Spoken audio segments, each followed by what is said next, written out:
Hi everybody, I'm here to read you another chapter of Charlotte's Web, but first I want to show you the family of birds that lives on my front porch.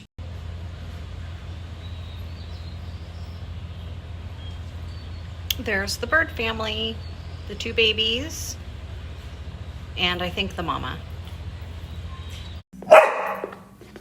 And here's Flapjack. He's not sure if he wants to be a good listener today or not. What do you think, Flapjack? And there's Mia. She's ready to listen to chapter 4. You ready, Mia? I think she's ready. And chapter 4 is called Loneliness. Here we go. The next day was rainy and dark. Rain fell on the roof of the barn and dripped steadily from the eaves. Rain fell in the barnyard and ran in crooked courses down into the lane where thistles and pigweed grew. Rain spattered against Mrs. Zuckerman's kitchen windows and came gushing out of the downspouts. Rain fell on the backs of the sheep as they grazed in the meadow. When the sheep tired of standing in the rain, they walked slowly up the lane and into the fold. Rain upset Wilbur's plans. Wilbur had planned to go out this day and dig a new hole in his yard. He had other plans too. His plans for the day went something like this. Breakfast at 6:30. Skim milk, crusts, middlings, bits of donut, wheat cakes with drops of maple syrup sticking to them. Potato skins, leftover custard pudding with raisins and bits of shredded wheat. Breakfast would be finished at 7. From 7 to 8, Wilbur planned to have a talk with Templeton, the rat that lived under his trough. Talking with Templeton was not the most interesting occupation in the world, but it was better than nothing.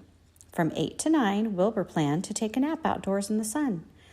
From 9 to 11, he planned to dig a hole or trench and possibly find something good to eat buried in the dirt. From 11 to 12, he planned to stand still and watch flies on the boards, watch bees in the clover, and watch swallows in the air. 12 o'clock, lunchtime. Middlings, warm water, apple parings, meat gravy, carrot scrapings, meat scraps, stale hominy, and the wrapper off a package of cheese. Lunch would be over at 1. From 1 to 2, Wilbur planned to sleep. From 2 to 3, he planned to scratch itchy places by rubbing against the fence.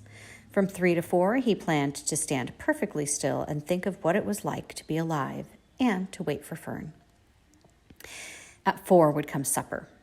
Skim milk, provender, leftover sandwich from Lurvy's lunchbox, prune skins, a morsel of this, a bit of that, fried potatoes, marmalade drippings, a little more of this, a little more of that, a piece of baked apple, a scrap of upside-down cake.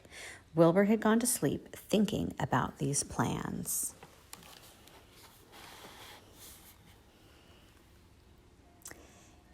He awoke at 6 and saw the rain, and it seemed as though he couldn't bear it. I get everything all beautifully planned out, and it has to go and rain, he said. For a while, he stood gloomily indoors. Then he walked to the door and looked out. Drops of rain struck his face. His yard was cold and wet. His trough had an inch of rainwater in it. Templeton was nowhere to be seen. "Are you out there, Templeton?" called Wilbur. There was no answer. Suddenly, Wilbur felt lonely and friendless. "One day, just like another," he groaned. "I'm very young. I have no real friend here in the barn. It's going to rain all morning and all afternoon, and Fern won't come in such bad weather. Oh, honestly." And Wilbur was crying again for the second time in 2 days. At 6:30, Wilbur heard the banging of a pail. Lurvy was standing outside in the rain, stirring up breakfast. "Come on, pig," said Lurvy. Wilbur did not budge. Lurvy dumped the slops, scraped the pail, and walked away. He noticed that something was wrong with the pig. Wilbur didn't want food. He wanted love. He wanted a friend, someone who would play with him. He mentioned this to the goose, who was sitting quietly in a corner of the sheepfold. "Will you come over and play with me?" he asked. Sorry, Sonny, sorry, said the goose. I'm sitting on my eggs. 8 of them. Gotta keep them toasty, warm. I have to sit right here. I'm no flibberty-ibberty gibbet. I do not play when there are eggs to hatch. I'm expecting goslings.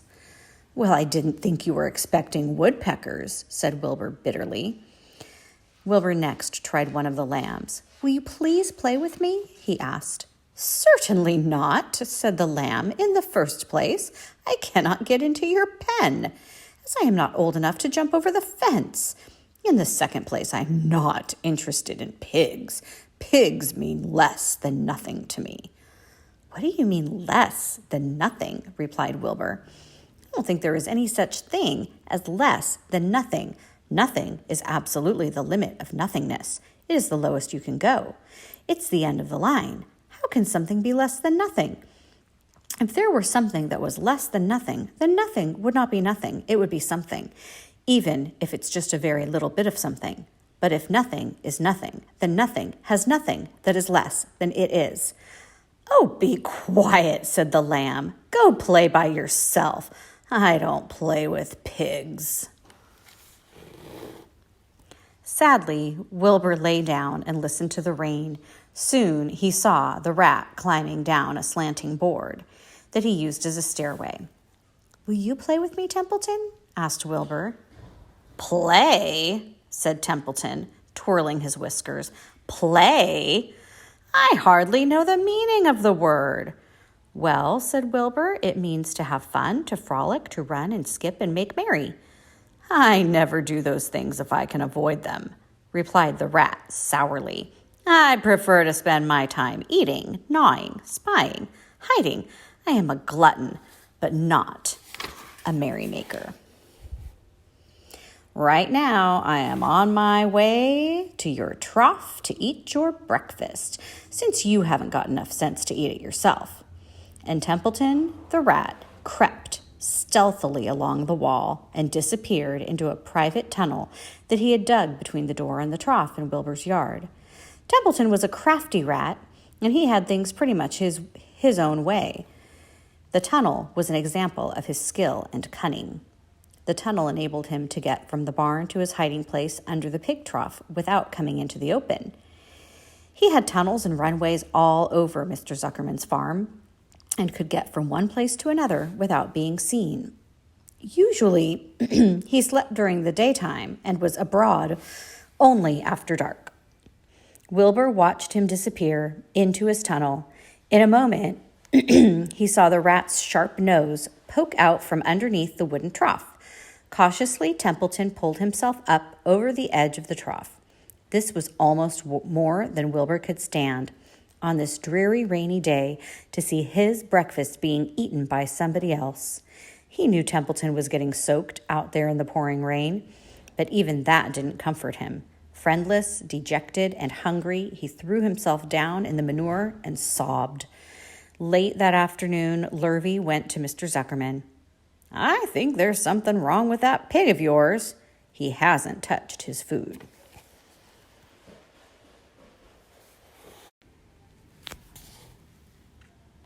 Give him 2 spoonfuls of sulfur and a little molasses, said Mr. Zuckerman. Wilbur couldn't believe what was happening to him when Lurvy caught him and forced the medicine down his throat. This was certainly the worst day of his life. He didn't know whether he could endure the awful loneliness any more. Darkness settled over everything. Soon there were only shadows and the noises of the sheep chewing their cuds, and occasionally the rattle of a cow chain up overhead. You can imagine Wilbur's surprise when out of the darkness came a small voice he had never heard before. It sounded rather thin, but pleasant. Do you want a friend, Wilbur? It said. I'll be a friend to you. I've watched you all day, and I like you. But I can't see you, said Wilbur, jumping to his feet. Where are you? And who are you? I'm right up here, said the voice. Go to sleep. You'll see me in the morning. So that's the end of chapter 4. Chapter 5 is Charlotte. So we'll read that tomorrow and find out who Wilbur's friend is.